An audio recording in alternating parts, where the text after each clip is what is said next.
Hi everyone, I'm Chanchal Bhardwaj and you are watching my channel Insightful Education। और आज हम पढ़ेंगे class 12 के चैप्टर इंडिया फॉरेन पॉलिसी के बारे में। तो बिना देर करते हुए चलिए अपना वीडियो शुरू करते हैं। तो इंडिया की फॉरेन पॉलिसी यानी कि इंडिया की विदेश नीति उस टाइम पर कब हम बात कर रहे हैं, 1947 के बाद, जब हमारे कंट्री ने इंडिपेंडेंस ले ली। उसके बाद कॉन्स्टिट्यूशन बनना शुरू हो चुका था, प्रोसेस में था। और उसके बाद हमने ये डिसाइड किया कि हमारी विदेश नीति कैसी होनी चाहिए। तो विदेश नीति यानी फॉरेन पॉलिसी बहुत सारी चीजों पे उस टाइम डिपेंड कर रही थी। उस टाइम भारत के क्या सिचुएशन थी, इंडिया के बाहर क्या चल रहा था, तो ये सब चीजें हमें पहले देखना पड़ेगा कि बैकग्राउंड क्या है जिसकी वजह से हमने एक फॉरेन पॉलिसी अडॉप्ट की। क्योंकि फॉरेन पॉलिसी पर सबसे ज्यादा इंटरनेशनल और नेशनल बैकग्राउंड सबसे ज्यादा अफेक्ट करते हैं। तो चलिए देखते हैं कि इंटरनेशनल कॉन्टेक्स्ट क्या था। इंटरनेशनल कॉन्टेक्स्ट में वर्ल्ड में क्या हुआ था, वर्ल्ड वॉर सेकेंड तभी खत्म हुआ था। 1945 में सितंबर में वर्ल्ड वॉर सेकेंड खत्म हुआ था। और उसके बहुत ही डिवास्टेटिंग वॉर था। जापान पे क्या कॉन्सिक्वेंसेस हुए, उसके जो डिफीटिंग कंट्रीज थे उन पे क्या कॉन्सिक्वेंसेस हुए, हम सारे अवेयर हैं उससे, ठीक है। और उसके बाद एक रिकंस्ट्रक्शन का इश्यू, यूरोप को फिर से इंटीग्रेशन में लाना, फिर से यूरोप को इंटीग्रेशन करना। आपने पढ़ा है हमारी दूसरी बुक में, यूरोपियन काउंसिल वगैरह सब कुछ स्टैब्लिश हुआ था, ठीक है, यूरोपियन यूनियन बना था, सॉरी। उसके बाद another attempt to establish an international organisation. और बहुत सारी चीजें चल रही थी। देखिए, वर्ल्ड वॉर सेकेंड खत्म हुआ, बहुत सारी जो चीजें थी, बहुत इकोनॉमिक क्राइसिस आ गए थे, बहुत ज्यादा कंट्रीज बैंकरप्ट हो रही थी, बहुत ज्यादा सारे जितने भी इंटरनेशनल ऑर्गेनाइजेशंस थे उस टाइम पे स्टैब्लिश होने के प्रोसेस में थे। जैसे कि यूएन 1945 में स्टैब्लिश हुआ, आईएमएफ हुआ, वर्ल्ड बैंक हुआ। और उनके पास अचानक से ही ऐसी सिचुएशन आ गई थी कि रिकंस्ट्रक्शन की, और जितने भी देश हैं जो यूएन के मेंबर कंट्रीज बने थे, उनके साथ आने वाले देशों ने क्या डिसाइड किया था कि वो जितने भी अपनी कॉलोनीज है उनको फ्री कर देंगे। तो जो कॉलोनीज उन्होंने फ्री की, और फ्री करने के बाद उनके जो उपनिवेश थे, माने जो उनके देश थे जिन पर वो राज कर रहे थे, उनको फ्री करने के बाद अब उन देशों के पास एक ऑप्शन था कि उन्हें क्या करना है। उनको उस टाइम पे कोल्ड वॉर भी चल रहा था। देखिए, एक और सिचुएशन थी कोल्ड वॉर की, ठीक है। वर्ल्ड वॉर खत्म हुआ, कोल्ड वॉर शुरू हुआ, फर्स्ट चैप्टर में हम पढ़ चुके हैं, ठीक है। कोल्ड वॉर शुरू होने के बाद एक जो न्यूली इंडिपेंडेंट कंट्रीज थे उनके ऊपर एक बर्डन था कि वो किस ब्लॉक में जाएं, यूएसए के ब्लॉक में या यूएसएसआर के ब्लॉक में। तो उनके पास ये इशू था। दूसरी बात, ये कोल्ड वॉर की वजह से एक और चीज सामने आई थी हमारी नॉन अलाइनमेंट मूवमेंट की, कि जिन कंट्रीज को दोनों ही ब्लॉक्स में नहीं जाना, दोनों ही गुटों में नहीं जाना, वो अपना एक अलग उन्होंने बनाया कि हम अपनी देश की नीतियों पे फोकस करेंगे। क्योंकि हमारे देशों को विकास की जरूरत है इस टाइम, हमारे देशों को डेवलपमेंट चाहिए, हमारे देशों को फॉरेन एड चाहिए डेवलप करने के लिए। तो हमें दोनों में किसी एक ग्रुप में नहीं जाना, दोनों के साथ बराबरी करके रखनी है, दोनों के साथ अच्छे रिलेशन बनाने हैं, वर्ल्ड ऑर्डर मेंटेन करना है, एक ग्रुप में शामिल होकर दूसरे ग्रुप को वीक नहीं करना है। ये बैलेंस बनाने की बात हो रही है, ठीक है। दूसरा, another attempt to establish an international organisation was underway. Another attempt, another माने एक और अटेम्प्ट किया जा रहा था इंटरनेशनल ऑर्गेनाइजेशन को सेटअप करने का। इससे पहले कौन सा अटेम्प्ट हुआ था, लीग ऑफ नेशन बनाया गया था, जो कि बहुत ही बुरी तरह फेल हुआ था, ठीक है। ये league of nation international organisation था जिसको स्टैब्लिश किया था कि वर्ल्ड में पीस एंड ऑर्डर मेंटेन रहे, लेकिन ये नहीं कर पाया। फर्स्ट वर्ल्ड वॉर के बाद इसको स्टैब्लिश किया था, लेकिन ये नहीं कर पाया। और उसके बाद फिर सेकेंड वर्ल्ड वॉर के बाद यूएन को स्टैब्लिश किया गया कि अब कोई और वॉर ना हो, जिसके बाद अब तक कोई वॉर ऐसा सुनने में नहीं आया है, जो कि यूएन अपना अच्छे से काम कर रहा है। देन कोल्ड वॉर उसके बाद शुरू हुआ। कोल्ड वॉर से भी बहुत ही इम्पैक्ट पड़ा था दूसरे देशों ने या हमारे देश ने, जो हमारी फॉरेन पॉलिसी अपनाई थी उसमें, ठीक है। देन इंडिया के पास अपने भी कुछ कंसर्न थे। वो क्या कंसर्न थे कि ब्रिटिश गवर्नमेंट, देखिए हमारा जो हम जिस कंट्री के कॉलोनी थे वो था Britain.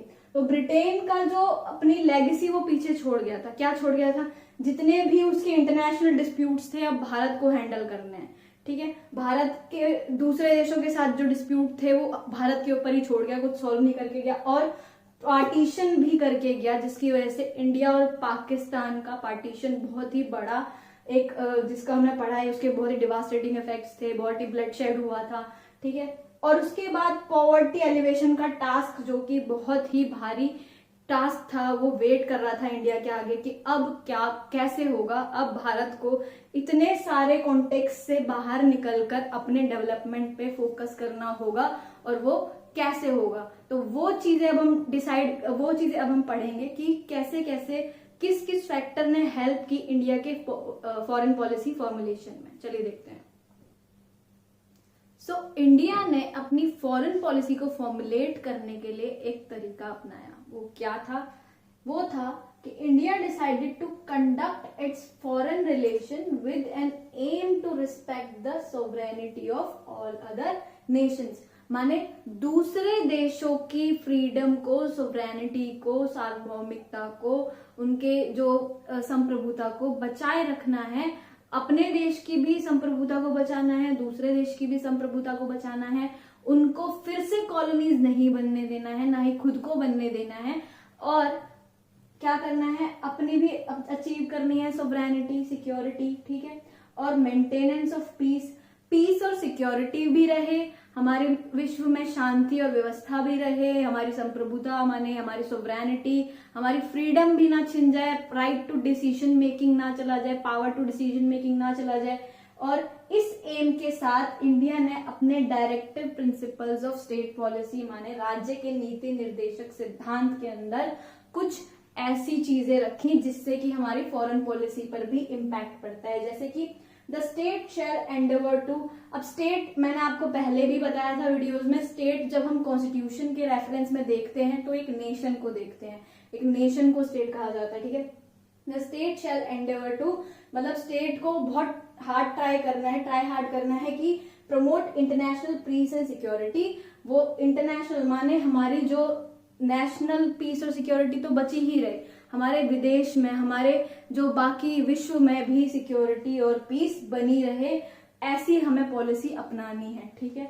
Maintain just and honourable relations between Nations, दूसरे देशों के साथ और दूसरे देशों के भी आपस में अच्छे रिलेशंस बनवाने हैं और खुद के भी रिलेशन दूसरे देशों से अच्छे रखने हैं। ऑनरेबल माने उनकी रिस्पेक्ट के साथ उनके साथ रिलेशन रखने, ऐसे नहीं कि उनके साथ एनिमिटी रखनी है, ठीक है। और तीसरा पॉइंट ये है हमारे डायरेक्टिव प्रिंसिपल्स में कि foster respect for international law. हम जो विश्व में जो भी लॉ बनाए जाएंगे उनके लिए एक रिस्पेक्ट बिल्ड करेंगे, उनको फॉलो करेंगे, जितनी भी ट्रीटीज होंगी उन्हें फॉलो करेंगे, उनके ऑब्लिगेशंस को ध्यान में रखते हुए कोई भी डीलिंग करेंगे। किसी भी ऑर्गेनाइज्ड लोगों के साथ, मैंने किसी भी कंट्री के कोई फर्म है, कोई वहां के डेलीगेट्स हैं, उनके साथ जो भी बातचीत होगी या जो भी डीलिंग्स होगी वो हमेशा इंटरनेशनल लॉ और ट्रीटीज को ध्यान में रखकर ही होगी, ठीक है। Then encourage settlement of international disputes by arbitration, माने कभी भी इंटरनेशनल डिस्प्यूट्स को बाय फोर्स नहीं रिजॉल्व करना है, माने हथियारों के साथ या किसी भी तरह का बल प्रयोग करके उनको सुलझाना नहीं है। जितने भी बाहर के देशों के साथ झगड़े कुछ भी होता है तो उनको आर्बिट्रेशन के थ्रू सॉल्व करना है। आर्बिट्रेशन माने लॉ एंड ऑर्डर के थ्रू कंप्लेंट्स फाइल कर सॉल्व करना है, ठीक है। तो ये हमारा डायरेक्टिव प्रिंसिपल्स के अंदर आर्टिकल 51 हमारा कॉन्स्टिट्यूशन में दे रखा है कि ये हमारी फॉरेन पॉलिसी यहाँ भी दिखती है हमारे डायरेक्टिव प्रिंसिपल्स के अंदर, ठीक है। आपसे क्वेश्चन पूछ लिया जाता है कि किस तरह से हमारे डायरेक्टिव प्रिंसिपल्स हेल्प करते हैं to maintain the foreign policy, ठीक है। तो ये वाला आंसर उसमें आ जाएगा कि हमारी जो सिक्योरिटी, यहाँ से यहाँ तक आप आराम से लिख सकते हो, आपको 4 मार्क्स के क्वेश्चन में ये मिल जाएगा, ठीक है। अब दूसरा क्या था हमारे, एक तो डायरेक्टिव प्रिंसिपल हेल्प करते हैं फर्स्ट, ठीक है, कि इसमें हमारी फॉरेन पॉलिसी फॉर्मुलेशन के अंदर इसकी झलक दिखाई देती है, इसके अंदर दिखाई देती है फॉरेन पॉलिसी की झलक। देन दूसरा क्या है, पॉलिसी ऑफ नैम। नैम हमारा नॉन अलाइन मूवमेंट, गुट निरपेक्ष आंदोलन, जिसकी मैंने बात की थी। तो इसको थोड़ा सा हम डिटेल में समझते हैं। वैसे आप पढ़ चुके हैं। तो कोल्ड वॉर शुरू हुआ 1945 के बाद से 1991 तक, ठीक है। 1945 के बाद से कोल्ड वॉर शुरू हो गया था, शीत युद्ध जिसे हम कहते हैं। इसे शीत युद्ध क्यों कहा गया था, कोल्ड वॉर क्यों कहा गया था, क्योंकि because it did not turn into a full fledged war. कभी भी एक पूरी तरह से वॉर का रूप नहीं ले पाया और 1991 तक ये चला। यूएसएसआर का डिसइंटीग्रेशन हुआ था जब तक, ठीक है, जब तक हमारा जो सोवियत संघ था जो टूटा था तब तक ये चला था, ठीक है। और उसके टूटते ही हमने मान लिया कि हमारा जो शीत युद्ध है वो खत्म हो गया। अब इसके अंदर 2 ग्रुप थे, यूएसए और यूएसएसआर। ठीक है, यूएसए हमारा लिबरल पॉलिसीज और हमारा कैपिटलिज्म को सपोर्ट करता है, और यूएसएसआर हमारा कम्युनिज्म और हमारे जितने भी सोशलिज्म है उसको सपोर्ट करता है। ठीक है, कम्युनिस्ट वगैरह नेशन थे इसके अंदर। तो ये दोनों की जो ब्लॉक्स बटे हुए थे कोल्ड वॉर के दौरान, इन दोनों ब्लॉक्स को पूरे वर्ल्ड को इन दोनों ब्लॉक्स ने क्या किया था, दो पार्ट्स में डिवाइड कर दिया था। माने हमारा जो वर्ल्ड है, हमारा जो मैप ग्लोब है, उसका अगर इधर वाला हिस्सा देखेंगे वेस्टर्न, तो ये यूएसए के साथ था, और हमारा जो ईस्टर्न हिस्सा था ज्यादातर कंट्रीज यूएसएसआर के साथ थे। ठीक है, तो जो वेस्टर्न ब्लॉक, इसको ईस्टर्न ब्लॉक ऐसे ही बोला जाता है, पश्चिमी गुट और पूर्वी गुट बोला जाता है। तो इंडिया जो था, जब हमारा दूसरा विश्व युद्ध खत्म हुआ, सेकेंड वर्ल्ड वॉर खत्म हुआ, उसके बाद क्या हुआ था कि यूएन के साथ चार्टर साइन हुआ था। ठीक है, यूएन के साथ चार्टर साइन हुआ, जिसमें कि उन्होंने ये साइन किया कि हम ह्यूमन राइट्स वायलेशन नहीं करेंगे, हम किसी कंट्री को अपना कॉलोनी नहीं बनाएंगे, सबको फ्रीडम, राइट टू फ्रीडम जिसने साइन कर लिया, राइट टू फ्रीडम माने हर कंट्री को उसकी फ्रीडम दी जाएगी। तो धीरे धीरे इसके साथ क्या हुआ था, डीकोलोनाइजेशन का प्रोसेस शुरू हुआ था, माने जो उपनिवेशवाद था वो खत्म होना शुरू हुआ था। ठीक है, जो जितने भी कंट्रीज जैसे कि ब्रिटेन हो गया, फ्रांस हो गया, जापान हो गया, इन्होंने जिन कंट्रीज को अपना उपनिवेश बना रखा था उनको सबको फ्री करना था इनको। ठीक है, तो ये डीकोलोनाइजेशन का प्रोसेस था, the process through which the countries gets freedom from its, जितने भी उनके रूलर्स थे, रूलिंग कंट्रीज थे, उनसे उनको फ्रीडम मिली थी। तो अब जो नए नए कंट्रीज बन रहे थे उनके पास एक ऑप्शन था, या तो वो इन दोनों कंट्रीज के साथ ग्रुप में जुड़ सकते थे, या फिर वो अपना एक नया ग्रुप बना सकते थे जिसमें कि वो न्यूली इंडिपेंडेंट कंट्रीज की तरह खुद को डेवलप कर सके, अपनी पॉलिसीज पर ध्यान दे सके, डोमेस्टिक और इंटरनेशनल दोनों। ठीक है, घरेलू और बाहर की विदेश नीतियों पर ध्यान दे सके। ठीक है, तो अब उन्होंने दूसरा तरीका अपनाया, वो था कि इन दोनों कंट्रीज गुटों के साथ ना जुड़ के, ग्रुप्स के साथ ना जुड़ के एक नया ग्रुप फॉर्म कर लिया, जिसको उन्होंने नाम दिया NAM, NAM, non aligned movement.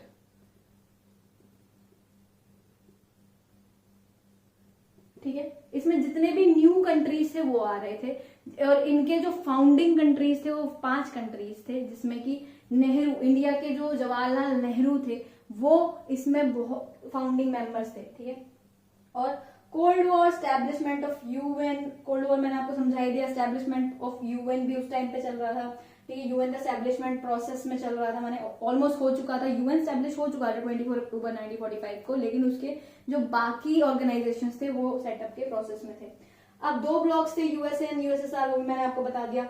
अब ये दोनों जो ब्लॉक्स थे एक दूसरे को पावरफुल बनाने के चक्कर में, मतलब खुद को दूसरे ग्रुप से ज्यादा पावरफुल बनाने के लिए इन्होंने क्या करा कि अपने पास बहुत सारे वेपन्स कलेक्ट करना शुरू कर दिया, अपने मैन्युफैक्चरिंग करना शुरू कर दी न्यूक्लियर वेपन्स की, जिसकी वजह से इनके पास कितने न्यूक्लियर वेपन्स थे दोनों में से किसी कंट्री को अंदाजा नहीं था, जो कि हमने कोल्ड वॉर वाले चैप्टर में भी पढ़ा कि अगर गलती से भी एक भी वेपन यूज हो जाता तो बहुत बड़ा डिस्ट्रक्शन हो जाता। ठीक है, तो ये जो creation of nuclear weapon, beginning of decolonisation जो मैंने बता ही दिया, उपनिवेशवाद खत्म हो गया था, सारे कंट्रीज फ्री हो रहे थे, तो ये जो कॉन्टेक्स्ट था इंडिया का, पॉलिसी ऑफ NAM मैंने आपको समझा दिया कि तीसरा ग्रुप, थर्ड वर्ल्ड कंट्रीज इसीलिए इसको बोलते हैं, तीसरे जो दुनिया के देश इनको बोलते हैं, ये पहली दुनिया के, दूसरी दुनिया के, माने first world country, second world countries, और NAM के जितने भी मेंबर्स थे उनको थर्ड वर्ल्ड कंट्रीज बोला जाता है, गुटनिरपेक्ष जितने भी कंट्रीज है।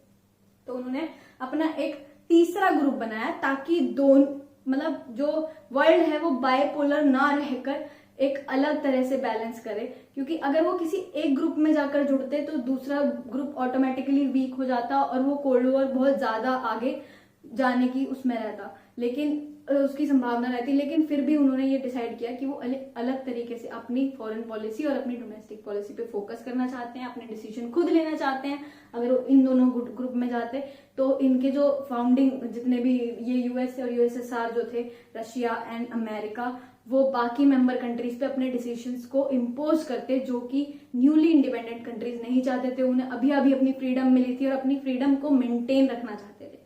और इसके बाद एक और चीज जैसे डायरेक्टिव प्रिंसिपल्स ने अपना रोल प्ले किया हमारी फॉरेन पॉलिसी में, सेकेंड रोल हमारा नॉन अलाइनमेंट मूवमेंट ने प्ले किया।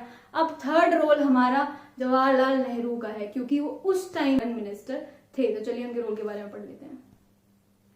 तो नेहरू माने पंडित जवाहरलाल नेहरू उस टाइम पर हमारे 1947 से और 1964 तक अंटिल हिज डेथ हमारे फर्स्ट प्राइम मिनिस्टर भी रहे हैं और उसके बाद हमारे फॉरेन मिनिस्टर भी थे। इसीलिए उनका इम्पैक्ट फॉरेन पॉलिसी पर सबसे ज्यादा है, ठीक है। और उन्होंने 3 मेजर ऑब्जेक्टिव्स डिसाइड किए थे हमारी फॉरेन पॉलिसी के। सबसे पहला ये था, ये आपसे पूछ लिया जाता है 2 मार्क्स क्वेश्चन में, तो अगर आपसे पूछा जाता है कि क्यों नेहरू का इम्पैक्ट था, तो सबसे पहला रीजन तो आपके पास यही है कि वो हमारे फॉरेन मिनिस्टर थे और फॉरेन मिनिस्टर का सबसे ज्यादा इम्पैक्ट फॉरेन पॉलिसी पे होना ही है, वो ऑब्वियस है। देन अगर आपसे पूछा जाता है कि 3 ऑब्जेक्टिव्स क्या थे नेहरू की फॉरेन पॉलिसी के, तो आप ये बताएंगे कि पहला था preserve the hard earn sovereignty, माने जो हमें संप्रभुता इतनी ज्यादा ब्लड शेड के बाद, इतने ज्यादा लंबे मूवमेंट के बाद मिली है, फ्रीडम स्ट्रगल के बाद मिली है, उसे प्रिजर्व करके रखना, उसे संभाले रखना, वो दोबारा नहीं जानी चाहिए। हमारे पास जो अपना खुद का डिसीजन मेकिंग पावर आई है वो अब नहीं जाना चाहिए, ठीक है।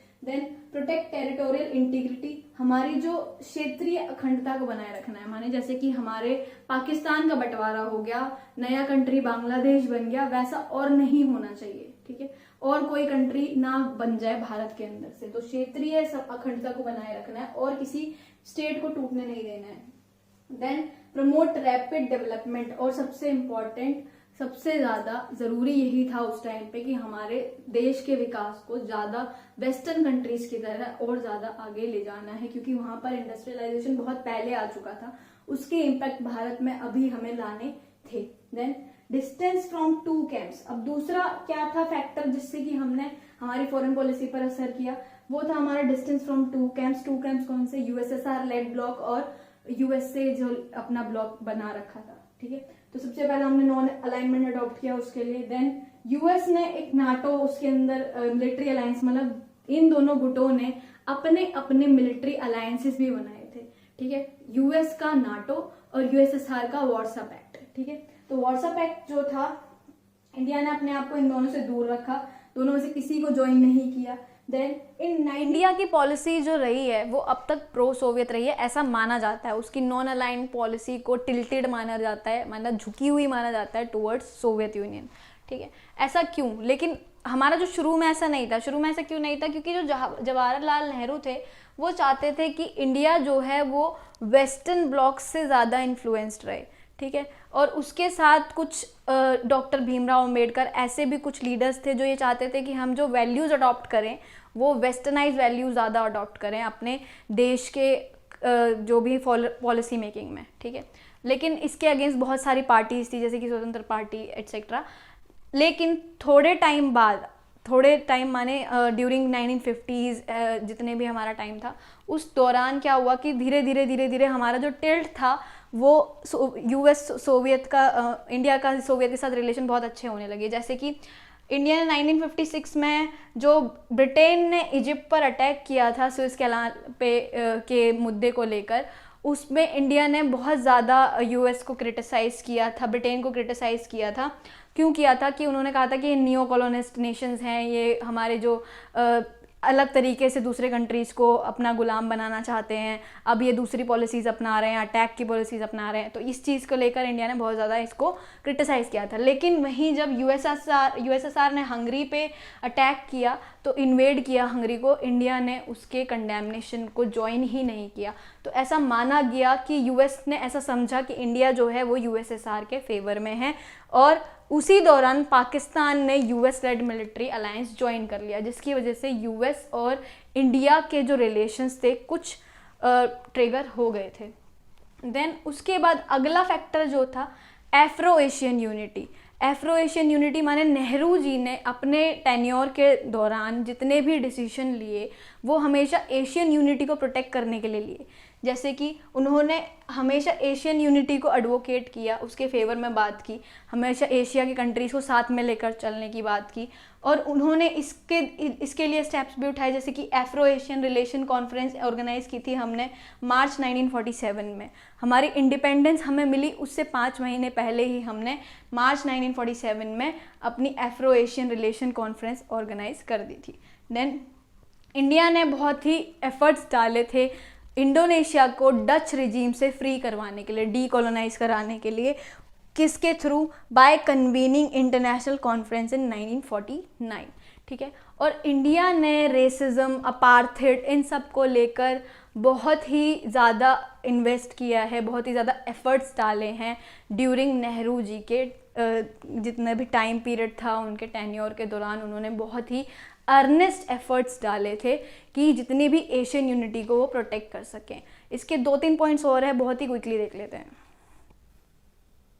तो नेहरू जी ने हमारे एफ्रो एशियन यूनिटी के लिए बहुत सारी चीज़ें की थी, जिनमें से कुछ हम पढ़ चुके हैं। कुछ ये हैं कि एफ्रो एशियन कॉन्फ्रेंस जो कि इंडोनेशिया की सिटी में हुई, बांडुंग में, और 1955 में हुई, जिसे बांडुंग कॉन्फ्रेंस के नाम से भी जाना जाता है, इसी की वजह से नैम की इस्टेब्लिशमेंट हुई। माने इसी की जो यहाँ पर जो डिस्कशन हुई थी उसने नैम की इस्टेब्लिशमेंट को जन्म दिया, एक नॉन अलाइन मूवमेंट यानी कि गुट निरपेक्ष आंदोलन को जन्म दिया। और इसकी फर्स्ट समिट हुई थी इसके बाद 1961 में सितंबर, बेलग्रेड में। और नेहरू नैम के को फाउंडर है, यासिर टीटो और इन सब के साथ। और 18 समिट, अगर रीसेंट मोस्ट आपसे पूछ लेते हैं, CUET में थोड़ा बहुत हेल्प मिल जाएगा, रीसेंट मोस्ट करंट में पूछ लेते हैं, तो अभी इसकी जो 2019 में हुई है रीसेंट मोस्ट 18 समिट हुई है, और ये हुई है अक्टूबर 2019 अजरबैजान में। और 19 समिट जो होनी है, टू बी हेल्ड, अभी हुई नहीं है, ये एंड ऑफ 2023, इस साल के अंत में होने की संभावना है, और ये युगांडा में होगी। और इसके साथ हमारा ये पार्ट यहीं ख़त्म होता है, और इसके आगे के जितने 2 पार्ट्स हम बनाएंगे, जिसमें कि हम इसके इंडिया के रिलेशन बाकी कंट्रीज़ के साथ और इंडिया के न्यूक्लियर प्रोग्राम के बारे में पढ़ेंगे। तो स्टे ट्यून, और वीडियो को लाइक करना ना भूलें, चैनल को सब्सक्राइब करे बिना ना जाएं। Thank you so much.